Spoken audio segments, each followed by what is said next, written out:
Hello students.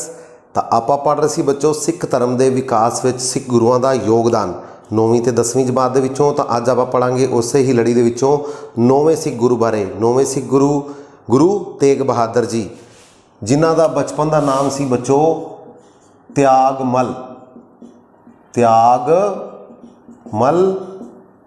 ਔਰ ਜਨਮ ਹੋਇਆ ਗੁਰੂ ਜੀ ਦਾ 1 ਅਪ੍ਰੈਲ 1621 ਨੂੰ। ਔਰ ਅੰਮ੍ਰਿਤਸਰ, किस स्थान ते जन्म होया गुरु जी का? ਅੰਮ੍ਰਿਤਸਰ। पिता का नाम गुरु हरगोबिंद जी, जिहड़े कि 6वें गुरु सी। माता का नाम नानकी जी, बीबी नानकी जी। और पत्नी का नाम इन्हां दी माता गुजरी जी। और पुत्र का नाम गोबिंद राय। जिन्होंने कि आप 10वें गुरु के रूप में जानते हैं, श्री गुरु गोबिंद सिंह। तो गुरु जी का जन्म होया, जिन्हों का बचपन का नाम सी त्यागमल। 6वें गुरु इन्हों के पिता सी। आप पढ़िया सी बच्चों, 6वें गुरु जी के 5 पुत्र सी। सब तो वड्डे पुत्र गुरादित्ता जी, सूरजमल, अनी राय, अटल राय और त्यागमल। तो 6वें गुरु की लाइफ दे विच जदों गुरु सी तो उन्होंने गुरु काल के दौरान ही उन्होंने 3 बेटे गुरादित्ता जी, अनी राय और अटल राय, जिहड़े कि ज्योति जोत समा गए सी। और सूरजमल जी जिहड़े कि संसारिक कामां तो दूर रहिंदे सी। और रह गए सी त्यागमल जी। तो त्यागमल सब तो छोटे पुत्र सी, जिहड़े कि सिख गुरु बने 9वें। त्यागमल गुरु तेग बहादुर जी, जन्म स्थान अमृतसर, 1 अप्रैल 1621। पत्नी का नाम माता गुजरी जी, पुत्र गोबिंद राय जी। और इन्हों सब तो पहला नाम दिता करतारपुर की लड़ाई तो बाद। करतारपुर की लड़ाई दे विच इन्होंने अपने जौहर दिखाए सी 1635 विच। उस तो बाद गुरु जी का जिहड़ा नाम है वह पै गया गुरु तेग बहादुर। करतारपुर की लड़ाई तो बाद 6वें गुरु ने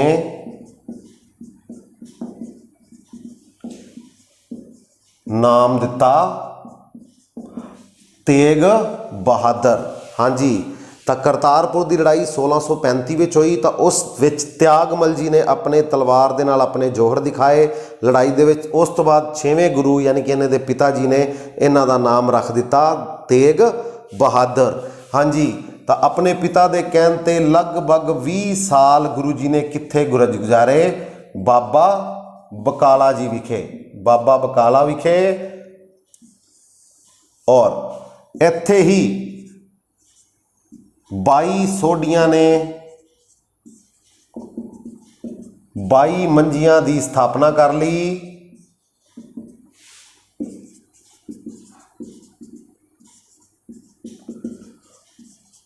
जदों उन्होंने पता लग्या 8वें गुरु के अंतिम शब्द बच्चों याद करो। 8वें गुरु बाल गुरु हरकृष्ण जी ने कहा सी अगले गुरु जिहड़े ने कित्थे मिलणगे?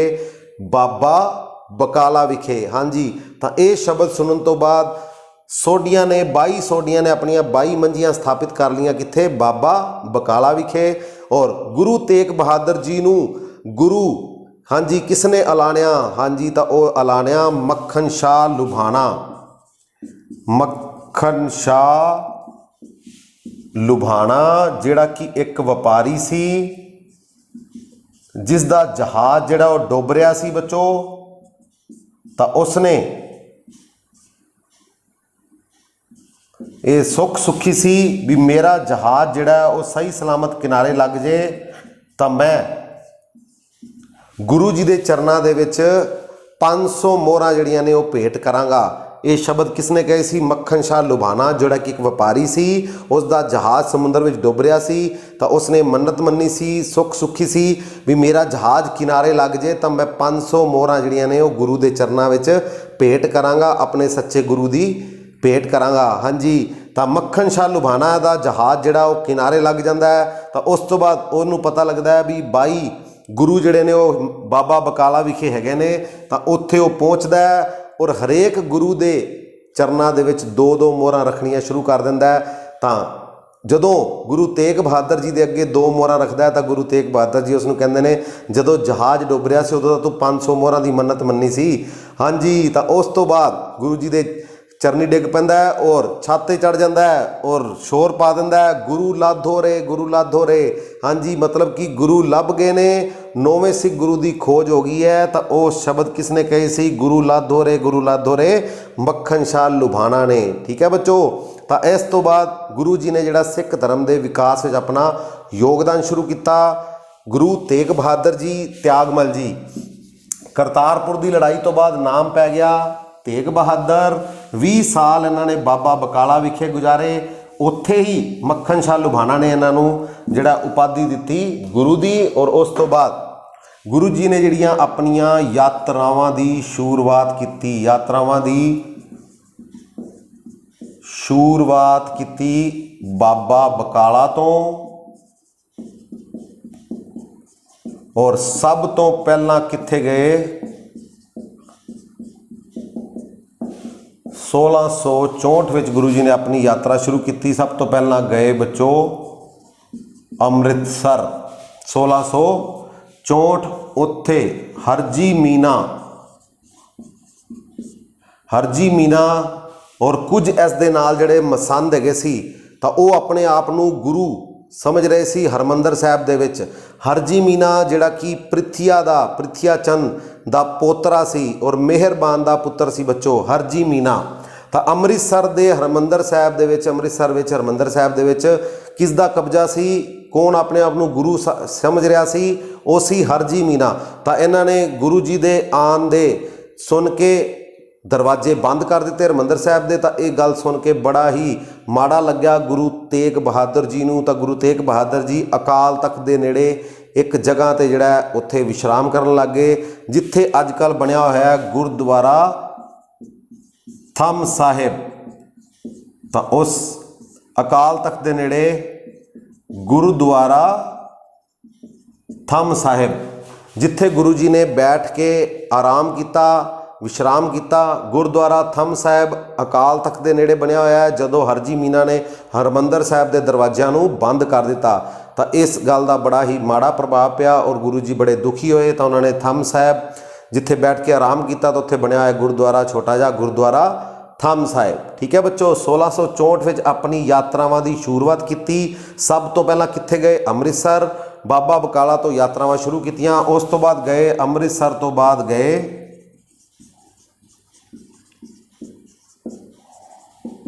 ਵੱਲਾ, ਜਿਹੜਾ ਕਿ ਅੰਮ੍ਰਿਤਸਰ ਤੋਂ 6 ਕਿਲੋਮੀਟਰ ਦੂਰ ਸੀ। ਔਰ ਉਸ ਤੋਂ ਬਾਅਦ ਗਏ ਕੁੱਕੇਵਾਲੀ, ਜਿੱਥੇ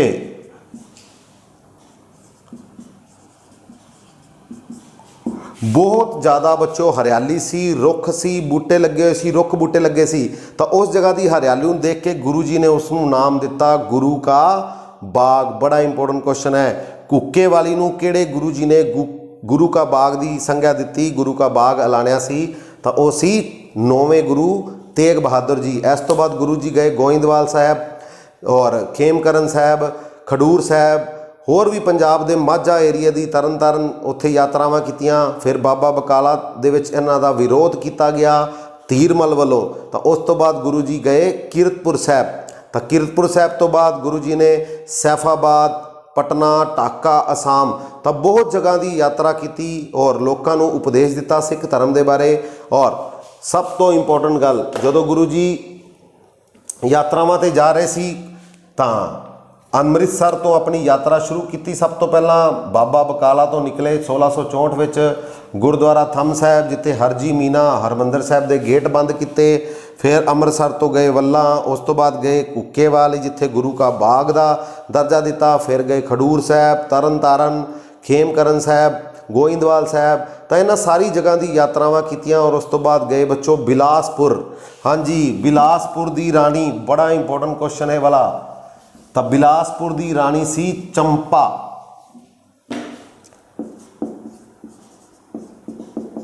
ਬਿਲਾਸਪੁਰ ਦੀ ਰਾਣੀ ਚੰਪਾ ਤਾਂ ਜਿਸ ਤੋਂ ਗੁਰੂ ਜੀ ਨੇ 500 ਰੁਪਏ ਦੇ ਵਿੱਚ ਜ਼ਮੀਨ ਖਰੀਦੀ ਔਰ ਉਸ ਦਾ ਨਾਮ ਸੀ ਮਾਖੋਵਾਲ। ਫਿਰ ਇਹਦਾ ਨਾਮ ਹੋ ਗਿਆ ਬੱਚੋ ਚੱਕ ਨਾਨਕੀ ਔਰ ਹੁਣ ਇਸ ਨੂੰ ਜਾਣਿਆ ਜਾਂਦਾ ਹੈ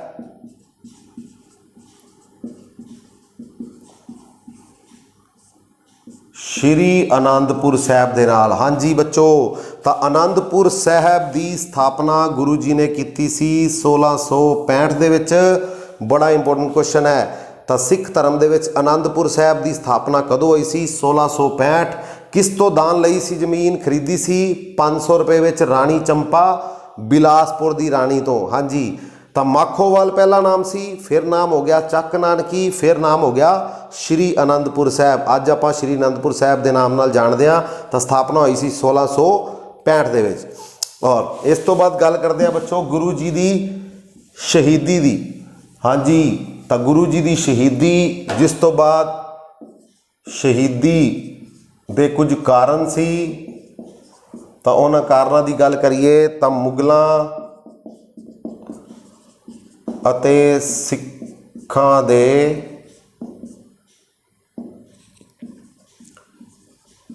ਸੰਬੰਧ ਜਿਹੜੇ ਨੇ ਉਹ ਵਧੀਆ ਨਹੀਂ ਹੈਗੇ ਸੀ। ਔਰ ਉਸ ਟਾਈਮ ਮੁਗਲ ਬਾਦਸ਼ਾਹ ਸੀ ਔਰੰਗਜ਼ੇਬ, ਉਸ ਦੀ ਕੱਟੜਤਾ,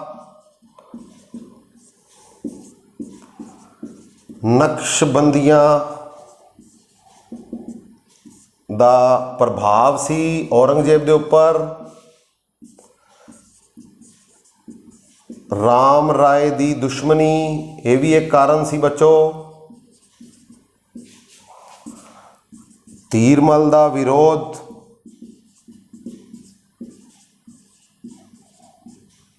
ਹਾਂਜੀ ਬੱਚੋ, ਤਾਂ ਇਹ ਕੁਝ ਕਾਰਨ ਸੀ ਜਿਹੜੇ ਕਿ ਗੁਰੂ ਤੇਗ ਬਹਾਦਰ ਦੀ ਸ਼ਹੀਦੀ ਦੇ ਕਾਰਨ ਬਣੇ।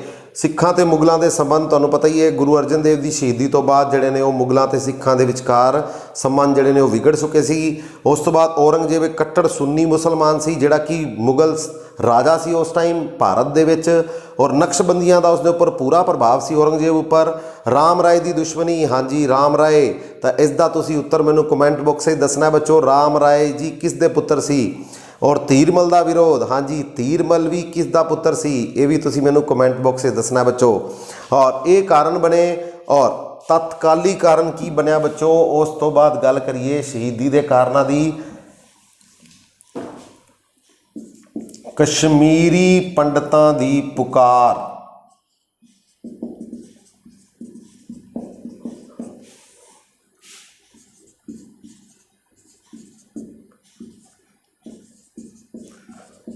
ਪੰਡਿਤ ਕਿਰਪਾ ਰਾਮ, ਇਹ ਆਏ ਬੱਚੋ ਅਨੰਦਪੁਰ ਸਾਹਿਬ ਕਸ਼ਮੀਰ ਤੋਂ। ਗੁਰੂ ਜੀ ਨੂੰ ਮਿਲਣ ਵਾਸਤੇ 25 ਮਈ 1675। ਔਰ ਉਸ ਟਾਈਮ ਕਸ਼ਮੀਰ ਦਾ ਗਵਰਨਰ ਬਣਾਇਆ ਹੋਇਆ ਸੀ ਔਰੰਗਜ਼ੇਬ ਨੇ ਸ਼ੇਰ ਅਫਗਾਨ ਨੂੰ। ਹਾਂਜੀ, ਬੜਾ ਇੰਪੋਰਟੈਂਟ ਕੁਐਸਚਨ ਹੈ ਬੱਚੋ। ਕਸ਼ਮੀਰੀ ਪੰਡਤਾਂ ਦੀ ਪੁਕਾਰ, ਤਾਂ ਕਸ਼ਮੀਰੀ ਪੰਡਿਤ ਆਏ ਕਿਸ ਦੀ ਅਗਵਾਈ ਦੇ ਵਿੱਚ? ਪੰਡਿਤ ਕਿਰਪਾ ਰਾਮ ਦੀ ਅਗਵਾਈ ਵਿੱਚ ਮਿਲਣ ਆਏ ਸੀ ਅਨੰਦਪੁਰ ਸਾਹਿਬ।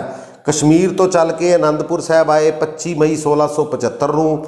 ਔਰ ਉਸ ਟਾਈਮ ਕਸ਼ਮੀਰ ਦਾ ਗਵਰਨਰ ਬਣਾਇਆ ਸੀ ਸ਼ੇਰ ਅਫਗਾਨ ਨੂੰ ਔਰੰਗਜ਼ੇਬ ਨੇ, ਔਰ ਇਸ ਨੇ ਬੜੇ ਅਤਿਆਚਾਰ ਕੀਤੇ। ਔਰੰਗਜ਼ੇਬ ਦਾ ਇਹ ਮੰਨਣਾ ਸੀ ਅਗਰ ਪੰਡਤਾਂ ਨੂੰ, ਬ੍ਰਾਹਮਣਾਂ ਨੂੰ ਮੈਂ ਮੁਸਲਮਾਨ ਬਣਾ ਲਾਂਗਾ ਤਾਂ ਮੈਂ ਹਿੰਦੁਸਤਾਨ ਦੇ ਵਿੱਚ ਲਗਭਗ ਸਾਰਿਆਂ ਨੂੰ ਹੀ ਮੁਸਲਮਾਨ ਬਣਾ ਲਾਂਗਾ। ਤਾਂ ਇਹੀ ਪੁਕਾਰ ਲੈ ਕੇ ਪੰਡਿਤ ਕਿਰਪਾ ਰਾਮ ਜੀ ਆਪਣੇ ਮੈਂਬਰਾਂ ਦੇ ਨਾਲ 25 ਮਈ 1675 ਨੂੰ ਅਨੰਦਪੁਰ ਸਾਹਿਬ ਪਹੁੰਚੇ ਬੱਚੋ। ਤਾਂ ਉਹਨਾਂ ਨੇ ਉਸ ਟਾਈਮ ਗੁਰੂ ਜੀ ਨੇ ਕਿਹਾ, ਤੇਗ ਬਹਾਦਰ ਜੀ ਨੇ, ਇਸ ਟਾਈਮ ਇੱਕ ਕਿਸ ਦੀ ਲੋੜ ਹੈ? ਮਹਾਂਪੁਰਸ਼ ਦੇ ਬਲੀਦਾਨ ਦੀ।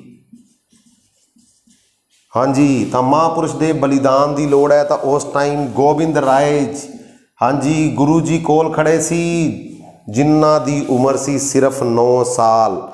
ਹਾਂਜੀ, ਗੋਬਿੰਦ ਰਾਏ ਜੀ ਜਿਨ੍ਹਾਂ ਦੀ ਉਮਰ ਸੀ 9 ਸਾਲ, ਗੁਰੂ ਜੀ ਦੇ ਬੇਟੇ ਜਿਨ੍ਹਾਂ ਨੂੰ ਆਪਾਂ 10ਵੇਂ ਗੁਰੂ ਗੋਬਿੰਦ ਸਿੰਘ ਦੇ ਰੂਪ ਵਿੱਚ ਜਾਣਦੇ ਹਾਂ। ਤਾਂ ਉਹਨਾਂ ਨੇ ਕਿਹਾ ਵੀ ਪਿਤਾ ਜੀ ਤੁਹਾਡੇ ਤੋਂ ਵੱਡਾ ਮਹਾਂਪੁਰਸ਼ ਇਸ ਵਕਤ ਕੌਣ ਹੈਗਾ। ਤਾਂ ਆਪਣੇ ਪੁੱਤਰ ਦੀ ਇਹ ਗੱਲ ਸੁਣ ਕੇ ਉਹਨਾਂ ਨੇ ਕਸ਼ਮੀਰੀ ਪੰਡਤਾਂ ਨੂੰ ਕਿਹਾ ਔਰੰਗਜ਼ੇਬ ਨੂੰ ਜਾ ਕੇ ਕਹੋ ਪਹਿਲਾਂ ਗੁਰੂ ਤੇਗ ਬਹਾਦਰ ਜੀ ਨੂੰ ਮੁਸਲਮਾਨ ਬਣਾਓ, ਤਾਂ ਹੀ ਅਸੀਂ ਸਾਰੇ ਵੀ ਮੁਸਲਮਾਨ ਬਣ ਜਾਾਂਗੇ ਬੱਚੋ। ਤਾਂ ਇਸ ਤੋਂ ਬਾਅਦ औरंगजेब ने गुरु जी ਨੂੰ बुलाया दिल्ली। हाँ जी, गुरु जी ਨੂੰ दिल्ली बुलाया। तो गुरु जी दिल्ली गए। कदों गए गुरु जी दिल्ली? हाँ जी, गुरु जी दिल्ली गए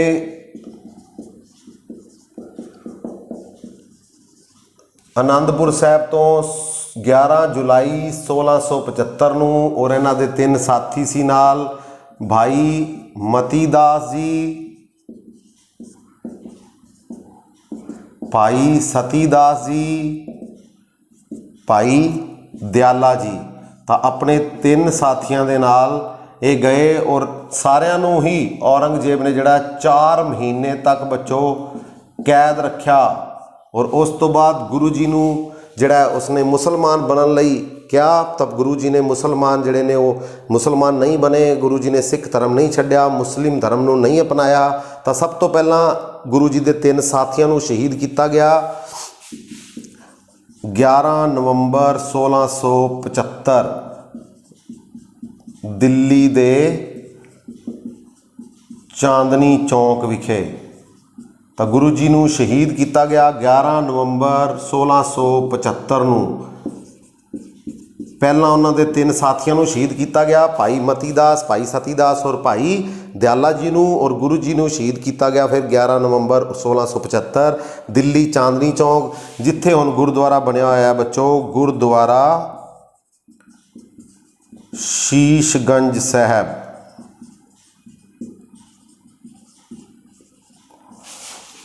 और गुरुद्वारा रकाबगंज साहब ये भी दिल्ली दे विच है। इत्थे भाई लखी शाह जी जिहड़े कि गुरु जी का धड़ जिहड़ा है वो अपने पुत्रां की सहायता नाल गड्ढे विच पा के जिहड़ा अपने घर ले आए सी और अपने घर नूं उन्होंने अग लगा दी। गुरु जी का संस्कार करने वास्ते तो अपने घर नूं अग लगा दी। उत्थे की बनया होया बच्चों अजकल गुरुद्वारा रकाबगंज साहब। और जिथे गुरु जी का नूं शहीद किया गया सी उत्थे की बनया है गुरुद्वारा शीशगंज साहब। ये दोनों ही कित्थे ने बच्चों? दिल्ली दे विच। और मोस्ट इंपोर्टेंट क्वेश्चन बच्चों, रंग रेटे गुरु के बेटे, रंग रेटे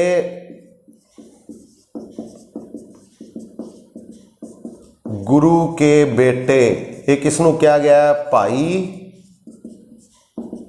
जैता जी नूं, जिहड़ा कि गुरु जी का शीश है कित्थे लैके आया सी बच्चों? आनंदपुर साहब। बड़ा इंपॉर्टेंट क्वेश्चन है बच्चों। हाँ जी, रंग रेटे गुरु के बेटे किसनू कहा गया है? भाई जैता जी नूं। तो गुरु गोबिंद सिंह जी ने रंग रेटे गुरु के बेटे किसनू कहा सी? भाई जैता जी नूं, क्योंकि भाई जैता जी गुरु जी का शीश जिहड़ा ना वो लैके दिल्ली तो कित्थे आए सी? आनंदपुर साहब। तो इस तो बाद गुरु जी नूं जिहड़ा की कहा जाता है? हिंद दी चादर। हिंद दी चादर गुरु तेग बहादुर। हाँ जी, गुरु जी शहीद होने वाले दूसरे सिख गुरु, पहले शहीद होने वाले गुरु हाँ जी गुरु अर्जन देव जी, और दूसरे शहीद होने वाले गुरु गुरु तेग बहादुर जी 9वें सिख गुरु, जिन्होंने कहा जाता है हिंद दी चादर गुरु तेग बहादुर। ठीक है बच्चों, तो ये सी अपना अज का टॉपिक 9वें सिख गुरु और किस तरह उन्होंने शहीदी हुई। ठीक है, तो मिलांगे बच्चों अगली वीडियो दे विच नवे टॉपिक दे नाल 10वें सिख गुरु बारे पढ़ांगे, गुरु गोबिंद सिंह बारे। इसे तरह ही बच्चों मैक्सिमम बच्चों तक चैनल नूं पहुँचाते रहो, लाइक करते रहो, शेयर करते रहो और चैनल नूं सबसक्राइब करना नहीं भूलना। Okay, thank you.